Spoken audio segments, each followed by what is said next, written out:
Hace poco se preguntó a 70.000 personas sobre las entrevistas de trabajo. El 78% de ellas prefería un robot a una persona de carne y hueso en el primer trance para optar a un empleo. Creían que eliminaba sesgos humanos como la edad, género o apariencia. La investigación demostró que quienes superan ese filtro reciben un 12% más de ofertas de empleo. Soy Montse Mateos, esto es Trabajo y Más y estoy con Felipe Navío, cofundador de Job & Talent, que nos explicará cómo superar una entrevista de trabajo con un robot. Hola Felipe, ¿qué opinas de este dato? Hola, bueno, en primer lugar muchas gracias por invitarme y la verdad que no me sorprende, si te digo la verdad, el dato. Nosotros llevamos ya bastante tiempo experimentando con temas de entrevistas con inteligencia artificial y creo que es una mejor experiencia para el reclutador, pero también una mucha mejor experiencia para el entrevistado. ¿No da un poco de miedo eso de que sea un robot el que tenga en sus algoritmos decidir si pasas o no pasas la entrevista, Felipe? Bueno, o sea, yo creo que también cuando llamas robot o bot, sí, o sea, parece sí. como peor, ¿no? Como menos humano, como más impersonal, pero la realidad es que las entrevistas a día de hoy con inteligencia artificial se parecen mucho más en cuanto a calidez, en cuanto a ayudar al candidato a un humano que a lo que podría ser una perspectiva de un robot frío y aséptico. Y creo que hace que los candidatos incluso tengan más oportunidades para poder pasar, porque al final pueden contar, yo siempre digo, pueden contar mejor su historia muchas veces que cuando tienen que contársela a un humano por los datos que tú decías ahora mismo. Impensable esto hace 5, incluso 2 años, ¿no? Desde su nacimiento en 2009, como plataforma de empleo, Job & Talent ha utilizado la tecnología para cerrar la brecha que separa a los reclutadores de los candidatos. En estos años ha facilitado empleo a más de 1 millón de trabajadores. A mí me gustaría, Felipe, que nos contaras cómo ha cambiado la IA, el match entre el reclutador y el candidato, y sobre todo qué ha supuesto para vosotros.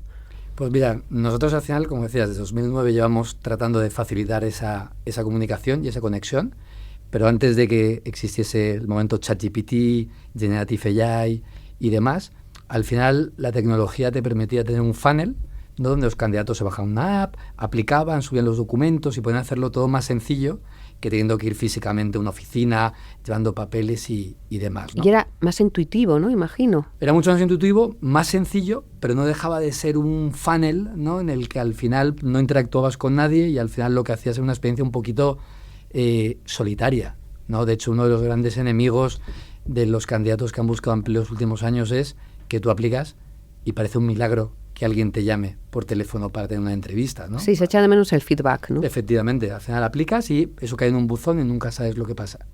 Cuando nace todo el tema de Generative AI, el tema de agentes y demás, lo que permite es que de repente el candidato pueda tener feedback instantáneo porque al final puede tener esa entrevista y puede tener esa conversación con alguien en el momento uno, ¿no? Entonces, para mí cambia el paradigma, porque pasamos de casi de aplicar a entrevistarse para trabajos y eso hace que el candidato esté mucho más cerca de verdad de conseguir un trabajo.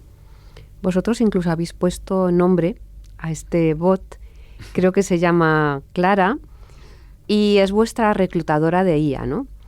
Ella es la que acelera el proceso de contratación y filtra talento nada menos que 24 horas al día, 7 días a la semana. Eso yo creo que es imbatible. Oye, de forma general, ¿qué hay que tener en cuenta antes de enfrentarse a una entrevista con una persona, entre comillas, como Clara o cualquier otro agente de IA? Pues mira, la verdad que, o sea, bien decías, ¿no? Clara, 24/7, habla 70 idiomas, ¿no? Con lo que al final permite muchísimo más. Y no le pagáis seguridad social, claro. Y todavía. No, pero además es muy maja y súper simpática con los candidatos. O sea, yo las principales diferencias que veo en los procesos y cuando hago escuchas y demás es, uno, desde que te inscribes, Clara probablemente te acabe llamando en los próximos 120 segundos. Entonces, que es una cosa que a la gente le pilla desprevenida, porque como están acostumbrados a enviar su currículum y a esperar semanas y semanas y semanas, entonces también eso hace que el candidato cuando va ahora a inscribirse, pues al final se inscribe tiene otra expectativa y estando preparado de otra manera. Segundo, Clara no tiene buenos y malos días, solo tiene buenos días. Entonces va a estar siempre lista, dispuesta y sobre todo lo que quiere Clara es conocerte y conocer tu historia. Y a mí lo que más me ha maravillado de toda esta experiencia ha sido la longitud de las entrevistas, donde pensamos que serían entrevistas cortitas, por esa vallas un poco, ¿no?, de entrevista con un bot o en un robot. Tienes entrevistas de 20, 30, 40, 50 minutos, y eso lo que ocurre es que al final el candidato pueda contar mucho mejor su historia, pueda profundizar mucho en las cosas que ha hecho, en los skills que tiene, los retos a los que se ha enfrentado, y como consecuencia de eso, al final el sistema tiene mucha más información para luego poder entender si hay match entre la persona y los skills, ¿no? Pasamos de un poco de un modelo de speed dating, ¿no?, entre comillas, de 5 minutos, sí, a un modelo en el que, tranquilo, cuéntame tu historia, cuéntamelo en tus propios términos. Clara no tiene ningún sesgo, está ahí para escucharte, y de hecho si no entras en profundidad, ella misma te ayuda a sacar información, porque su misión no es tirar a gente del proceso, su misión es encontrar a la gente que cuadra en los requisitos del empleo para el que está buscando. A la hora de enfrentarte a un bot como Clara o cualquier otro agente de inteligencia artificial, ¿en qué lugar quedan las emociones? Es decir, esa empatía que se presupone que tiene que existir entre un reclutador y un candidato, porque muchas veces es básico. Total, ¿no? Y ahí, o sea, para nosotros eso ha sido súper importante, porque pensamos que un candidato no estaría cómodo contando esos 20, 30, 40, 50 minutos de conversación, al menos que sintiese empatía al otro lado, ¿no? Porque es una experiencia de marque 5 días, o sea, al final eso no funciona, ¿no? Entonces, uno, desde su definición, y cuando creamos a Clara, la creamos dándole esa empatía. Y al final la creamos de la experiencia de otras 10 millones de entrevistas que nuestro equipo, nuestros reclutadores habían hecho. Entonces cogimos las mejores de esas para poder entrenar a Clara de la mejor manera posible, que tuviese esa empatía, que hiciese que la gente se sintiese cómoda.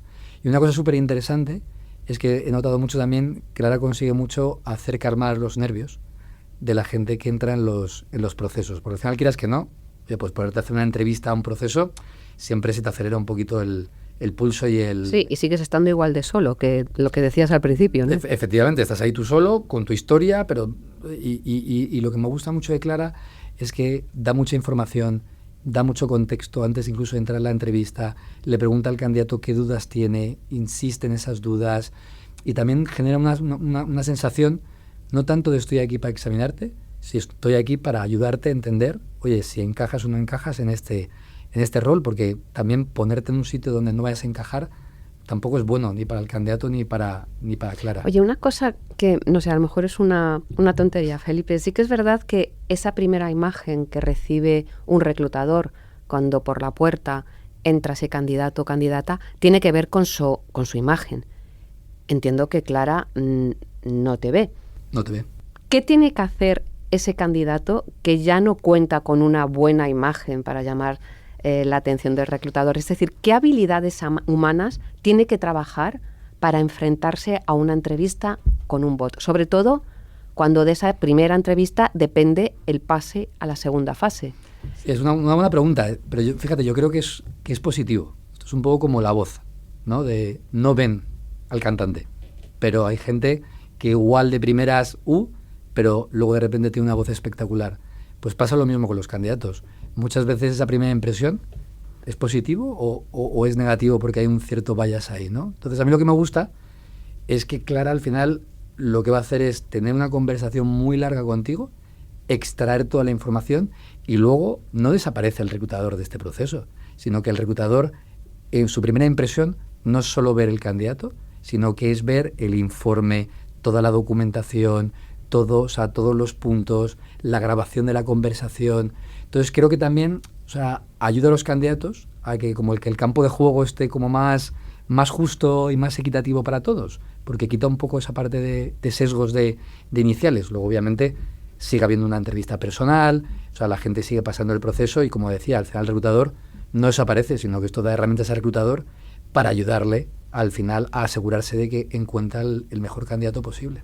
¿No es un poco peligroso que nos sintamos más cómodos con Clara, en este caso, o con cualquier otra gente, que con las personas? Porque se supone que cuando te realizan una entrevista vas a tener que trabajar, sí, con la inteligencia artificial, que ya se ha integrado en nuestras vidas, pero también tienes que interactuar con personas. ¿Hay alguna sorpresa cuando esa persona finalmente se incorpora y esas capacidades humanas que se le presuponen no son las que se pensaban cuando le han entrevistado un robot? Esa es una pregunta porque es uno de nuestros miedos iniciales, ¿no? Claro. Oye, ¿qué va a pasar y qué tipo de candidatos van a entrar a trabajar? Y luego igual puede que se haya perdido esa parte del fit cultural. Sí, porque imagínate un comercial, por ejemplo, que es uno de los puestos más solicitados. El comercial, por ahora, tiene que interactuar con personas y tiene que cerrar un negocio con personas. Completamente. Entonces, ahí de momento lo que nos dicen los datos es que la rotación de los trabajadores que al final han entrado a trabajar con la inteligencia artificial es igual que la rotación que había cuando al final todo el proceso lo hacía el humano. Con lo que nos dice eso es que la calidad de lo que está ayudando a emplazar la IA no ha cambiado. Y creo que a futuro, de hecho, incluso será mayor porque va a tener más datos. Pero también es importante eso, que la IA no hace el proceso end-to-end, sino que siga habiendo un humano, que lo bueno es que el humano lo que se va a enfocar en la entrevista presencial no es en recoger todo tu currículum y todas las cosas. Sí, eso ya está hecho, ¿no? Ya está hecho. Lo ha hecho Clara. Lo que se va a encargar es de entender, ¿hay fit cultural? ¿Esta persona al final delante del tipo de cliente que tenemos nosotros va a encajar o no va a encajar? Entonces también lo que nos estamos encontrando por parte de los reclutadores es un feedback súper positivo de determinadas cosas que tenía que hacer yo en mi trabajo, ya me ha conseguido que me las haga Clara y me puedo enfocar en cosas que al final aportan más valor y que hacen luego que al final esa vacante se cubra con alguien que vaya a encajar mejor en la compañía. ¿Qué podemos aprender de un bot como Clara o cualquier otra agente de inteligencia artificial? ¿Qué lecciones podemos extraer que nos sirvan para avanzar, pero sin perder lo que nos hace genuinos como humanos, ¿no? Porque sí que es verdad que lo que se está viendo ahora, sobre todo cuando se plantean respuestas por escrito y demás, la gente, rezuma IA eso por los 4 costados, ¿no? Aprendemos de la IA, pero ¿qué pasa? ¿Cómo puedes aprender de la IA sin que te mate esa originalidad que nos hace humanos y diferentes, ¿no? Sí, o sea, yo creo lo primero cuando hablas con una IA, como el caso puede ser Clara, es no la trates como un bot. O sea, y no la trates como algo, o sea, porque al final, si no, tus respuestas van a ser cortas, van a ser como muy artificiales, y creo que tenemos que abstraernos de eso y al final verlo como una oportunidad para contarnos nuestra historia. O sea, punto número 1. O sea, creo que tratarla como si estuvieses hablando ya no con un entrevistador, con un amigo, una persona a la que le puedas contar toda tu historia de verdad, sabiendo que tienes tiempo casi infinito. Perdona que te interrumpa. ¿Aprecia que la estás respondiendo con frases hechas que provienen de colegas suyos en la IA? Sí, o sea, al final... O sea que...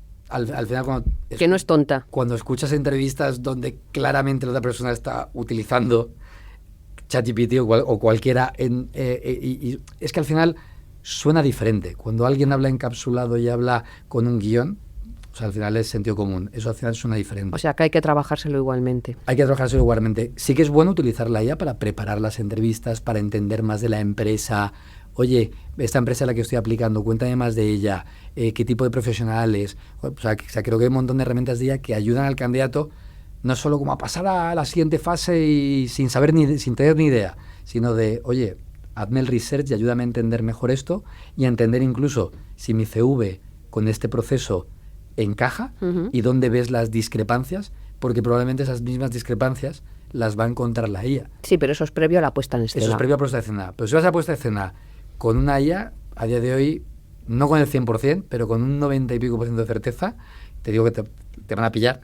Y al final va a ser absurdo porque, otra vez, al final, antes cuando te llamaban una vez de cada 50 procesos que aplicabas, te cogías como un hierro ardiendo a ese proceso, ¿no? Y era pasar porque igual no te vuelven a llamar.